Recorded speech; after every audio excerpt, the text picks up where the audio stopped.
1940년 6월 독일이 영국을 침공하기 시작하자 다급해진 영국의 처칠 수상은 루즈벨트 미국 대통령에게 도움을 요청했다.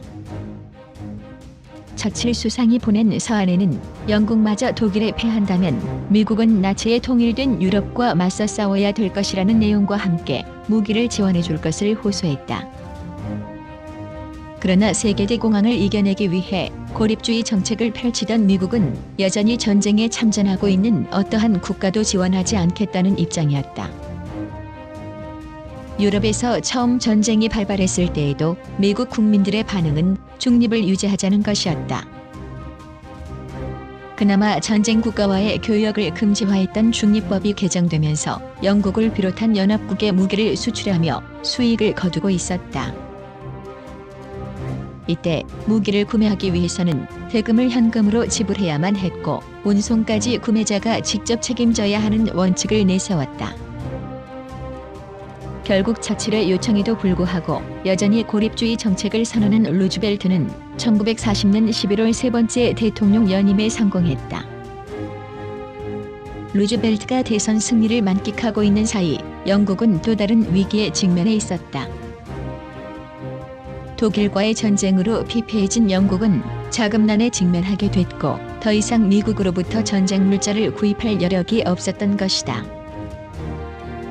위기에 봉착한 처칠은 1940년 12월 다시 한번 루즈벨트에게 도움을 요청하는데 이번에는 장문의 편지를 써서 보냈다. 놀랍게도 편지의 내용에는 구걸이 아닌 명령의 어조가 담겨 있었는데 그 내용은 사실상 전쟁 물자 공급은 물론 운송까지 무상으로 지원해달라는 것이었다. 영국이 지속적으로 지원을 요청해오자 루즈벨트는 고민하기 시작했고 결국 영국을 지원하기로 결심하게 된다. 그는 조국의 아들들을 절대 외국의 전쟁터로 보내지 않을 것이라고 공언해왔기에 처칠의 기대에 부응하면서 국민들도 수긍할 수 있는 합리적인 이유가 필요했다.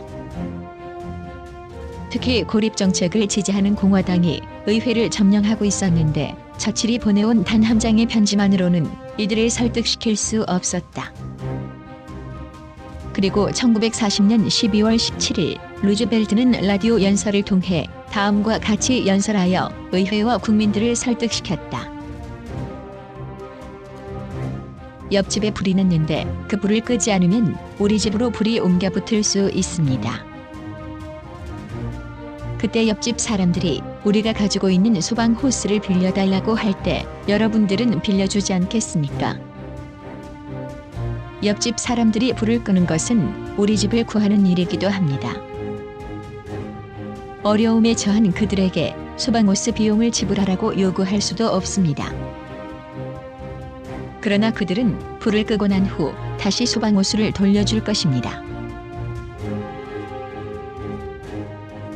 이러한 연설을 통해 루즈벨트는 국민들의 호응을 이끌어냈고 곧 영국을 지원할 수 있는 법안을 검토하기 시작했다. 그러나 여전히 유럽에서의 전쟁은 불필요하며 고립주의를 견제해야 한다고 주장하는 반대 여론도 만만치 않았다. 1941년 2월 처칠은 라디오 연설을 통해 다시 한번 미국 국민들에게 지원을 호소했다. 수많은 명언을 탄생시켰던 이날 처칠의 연설은 불안에 떨던 영국인들에게 힘을 불어넣었고 미국인들을 고무시켰다. 그리고 한 달 뒤 루즈벨트는 우여곡절 끝에 의회를 설득시키는 데 성공했고 마침내 연합군을 지원하는 무기대여법이 제정되었다. 무기대여법이 발효됨으로써 미국의 방위에 필요하다고 판단되는 나라에 군수 물자와 장비를 공급할 수 있게 된 것이다. 루즈벨트는 즉시 영국을 지원할 것을 결정했고 미국의 전쟁 물자들이 대서양을 건너 영국으로 쇄도하기 시작했다. 이는 미국이 제2차 세계대전에 참전하는 계기가 되었으며 연합국에 제공된 첫 무상 지원이었다. 이후 전시 생산체제로 돌입한 미국은 유례없는 생산 능력을 과시하며 각종 무기를 생산해냈고 연합국의 병기고로 변해갔다.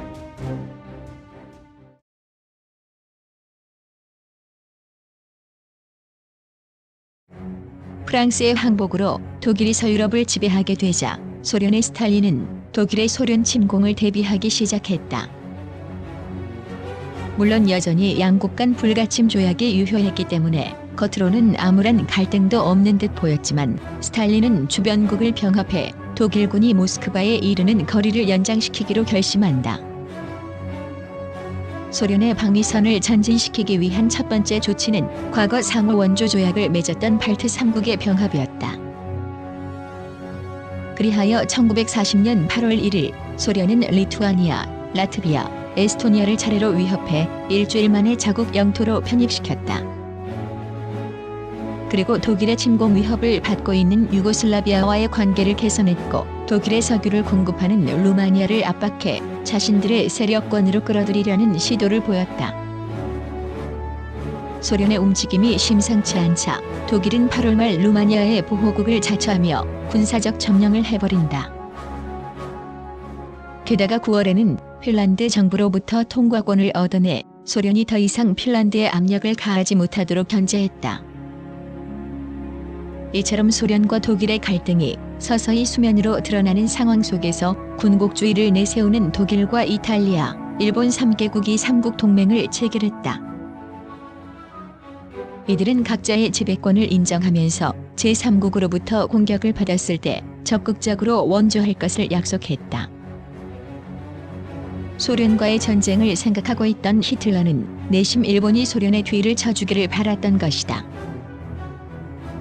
독일은 연합국에 무기를 판매해 수익을 거두고 있는 미국을 견제하기 위한 조치라고 해명했지만 소련은 자신들을 겨냥한 동맹임을 깊이 인식하고 있었다.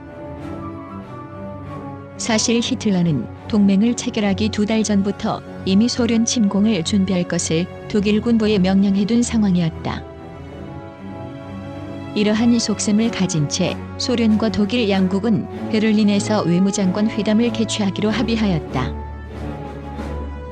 각자의 세력권을 다시 설정해 새로운 질서를 세우자는 취지였다.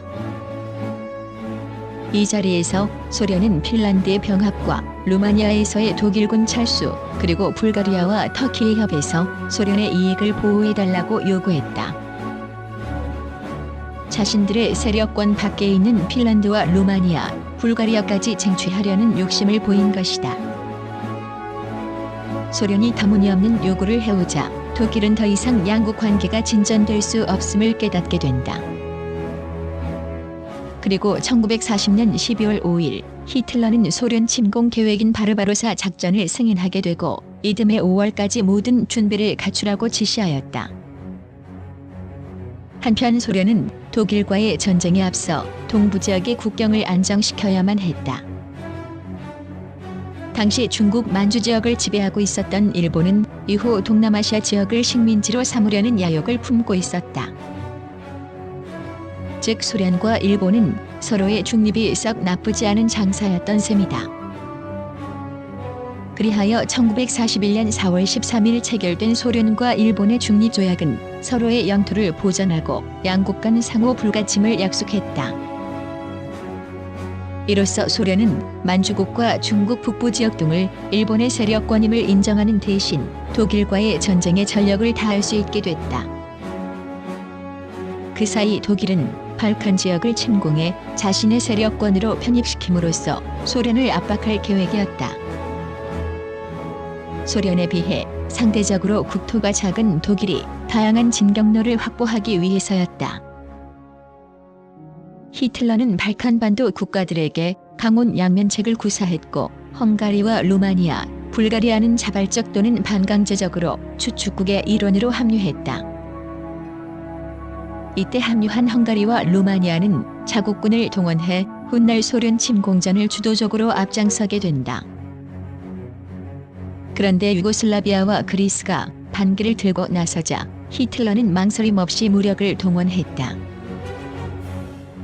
1941년 4월 6일 독일군의 침공을 받은 유고슬라비아는 34만 명이 포로로 잡혔으며 10여일 만에 항복을 선언했다. 유고슬라비아의 항복을 받아낸 독일군은 곧장 그리스로 넘어가 일주일 만에 그리스 본토를 점령해버린다.